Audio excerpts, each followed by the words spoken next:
T'Challa fights evil in Wakanda, in the air, and in Hell's Kitchen, while his State Department liaison tries to avoid getting hit by Bill Clinton with a hockey stick. I'll tell you all about it as we take a look at the beginning of Christopher Priest's run on Black Panther ahead in the Classic Comics podcast.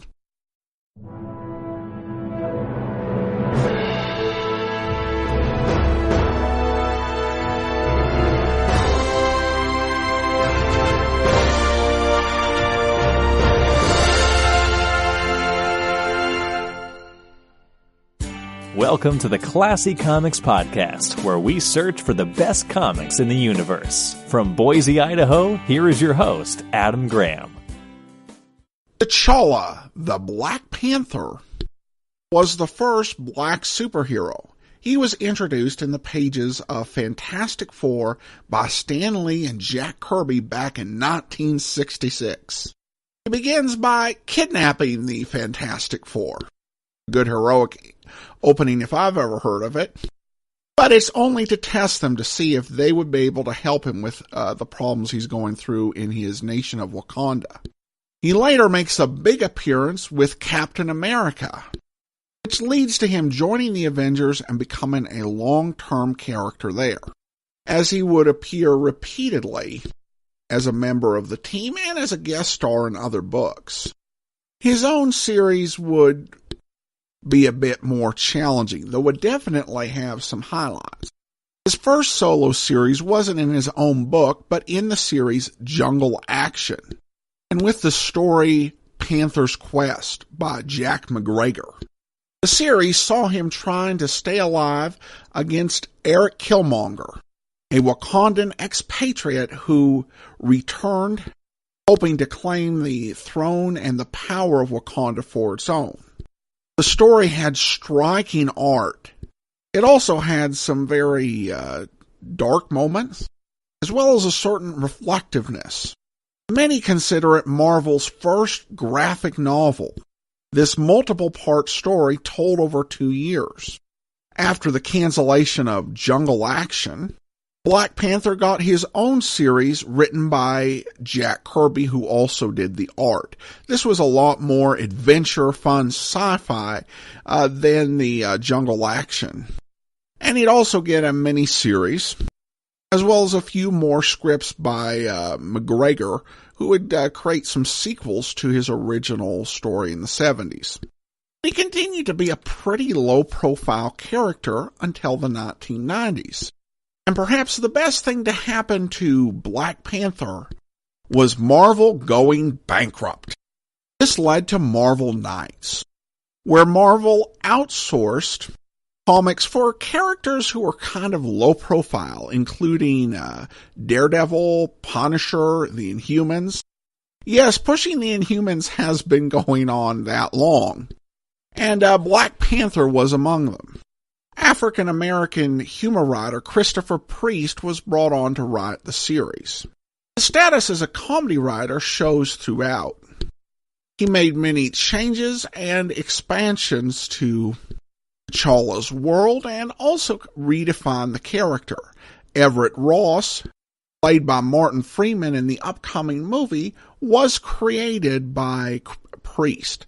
So we'll take a look at the series. We'll start by looking at his take on the characters and before we get into the plots. Everett Ross is Priest's big innovation. It was his idea that the comic book readership, which was predominantly white Americans, needed a character who could be a bridge to T'Challa, who's of course an African. For that reason, he creates Everett Ross, and Ross is hilarious. He can also be frustrating. Ross is the primary storyteller in the book, and he is a bit scatterbrained, to put it mildly. He tells the stories in whatever order occurs to him. It's kind of a thought-for-thought storytelling process. I have to admit that it probably was a bit maddening if you were getting this book one issue at a time. The book opens with Ross making a grand entrance into the Black Panther series, sitting in the bathroom with a gun, but without pants, hiding from a rat. We have to take several issues to find out why he ended up in this particular situation. It's not a big deal if you're reading it in a collected edition form. But like I said, I can understand if you were reading this issue by issue, it would be absolutely maddening. For many, it was like, okay, why did this happen? Why do I have to wait to next month to find out why the things are the way they are? Ross is very humorous, very high energy. He's almost a cartoon character. He's this sort of bounce off the wall kind of guy with silly and clever turns of phrases, random and bizarre physical actions, as well as comical situations such as when he's left in charge of Wakanda, while the Panther tends to some business in New York. My favorite Ross scene is when Bill Clinton is chasing him with a hockey stick while Ross tries to rollerblade away from the angry president. And again, we have to wait several issues to find out what Clinton was so angry about. What does make Ross particularly good as a narrator, despite the scatteredness of the narrative, is his overall admiration for T'Challa and the way that he works to communicate the author's overall perspective. Because you remember, Wakanda at this point is the home of the world's vibranium surprise, a key element in the Marvel Universe. And Priest's view of T'Challa, I think, is summed up pretty well in issue 12. And it's over a splash page where a giant flying submarine has come out of the East River. Ross refers to T'Challa as the client. And he writes, "The thing people keep forgetting about my client is, well, he's a king. He's not just another nut job in tights. He's a full-bird monarch from one of the most technologically advanced nations on the planet. And somehow we keep forgetting that.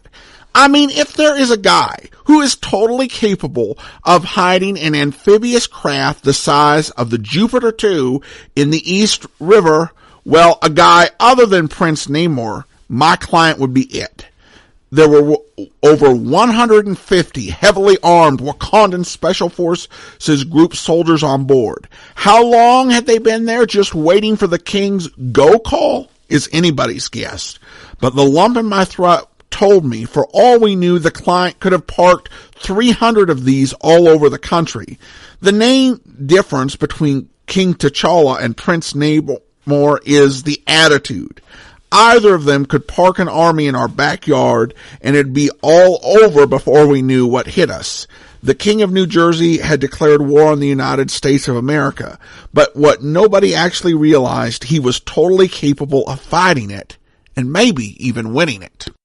This goes to build, I think, a lot of the impression of Black Panther as a legitimate hero and someone not to be trifled with. Other things that were introduced are the Dora Milaje. And essentially, these were two karate expert teenage girls who were from rival Wakandan tribes who served as T'Challa's bodyguard, as well as traditionally being wives-in-waiting. Though it's made clear T'Challa had no intention of taking advantage of them in that way. And actually, the only really interesting thing to happen with them was when T'Challa was under influence. He thought one of them was his ex-fiancée and kissed them, leading her to believe that they were engaged, which ultimately led to her doing something that had T'Challa dismiss her. So I think from a writer, part of the reason that she was dismissed is that they just were not interesting. So in the latter portion of the book, we get a new member to replace the departed one, and that is a young woman who calls herself Queen Divine Justice. She was Wakandan born, but actually raised up in Chicago, and became a bit of a social activist. And Priest manages to poke some fun at that, and gets away with it because it was the 1990s. He's a fun character, and I think definitely adds something to the book that the other girls did not quite have. There are other characters, too, that don't quite have much purpose. There was Zuri, who is a longtime ally of T'Challa's. He's a huge guy. He has to be about 8 foot tall. He's got proportions very similar to Thor when they are in the same panel, other than provide a humorous moment every few issues. Now, in terms of plot, the first 12 issues are a pretty well-connected story, even though they ended up originally published in a couple different trade paperback. The first was The Client, which essentially had the first 5 issues. The first part of the story finds the Panther in the United States after a child was killed who was involved in a charity that the Panther had sponsored. His investigation leads to the involvement of Mephisto, a malevolent being who is at times portrayed as the Marvel Universe's version of Satan, and at times kinda not. In this version, I think it's more of a kinda not situation. He's clearly malevolent, very dangerous, and ends up taking T'Challa and Ross to a hellscape environment, though he did first give Ross a pair of pants and with no strings attached. However, this whole thing actually had been a plot to overthrow T'Challa's government and put a mad, phony religious leader named Akibi in charge. Akibi was several bricks short of a full load. Wakanda had chosen to take in refugees from a war-torn country, and Akibi had been among them. This led to some resentment at home, which was then exploited and ended up putting Akibi in charge. The next half of that first year was dedicated to finding out who exactly was behind this. And it ends up being a kind of complicated political conspiracy involving organized crime, some actors within the U.S. government, and led to T'Challa making some accusations at the United Nations, which Bill Clinton got angry at Ross for T'Challa doing it and wanted to get him to recant them. The final 5 issues in the complete collection, which we're reviewing, Black Panther Complete Collection Volume 1 by Christopher Priest, feature a more loose plot. The stories do tie together, but it's not quite as clear-cut as in the initial 12-issue run. You have him fighting Hydro Man on a hijacked airplane. You have a guest appearance by the Hulk, and the reemergence of Eric Killmonger, although what exactly his plan is doesn't emerge in this first volume. There's also an effort to kill T'Challa in Hell's Kitchen, with someone having enlisted a lot of Marvel's 1970s street-level villains, such as Cottonmouth, Stiletto, Cockroach, in order to finish off the Panther. But as the villains gather at the end of issue 16, we're introduced with the heroes who will stand with T'Challa, and you have a very cool spread featuring Luke Cage, a Falcon, and Iron Hand. It's an awesome close to issue 16, and issue 17 has a very solid fight. The art within the first 17 issues of this collection is uneven. There was a lot of different artists who worked on this. It started with Marx Texeira. Texeira's art has a kind of realistic quality to it, but also there are some weird looks on faces and some very odd things about it. The story then goes to more traditional artists, but quite a few pencilers in a short issue. We've only got 17 issues in this volume, and there were a total of 5 or 6 different pencilers on this. So you see a wide variety of art styles. Probably Joe Jusko's was the best, with very vibrant drawings that look cutting edge for the time, but also done in such a way that they're very attractive to look at. The book still features a lot of excesses of 1990s art with a little bit of over-muscling here and there, and the plots do have some problems. I don't, for example, really understand the issue where a local black politician is trying to set up a rally with T'Challa without his permission, and there's the police trying to stop him from speaking, even if it leads to a riot. And then Ross has some coherency issues of his own at times. I wouldn't recommend the comic for young readers.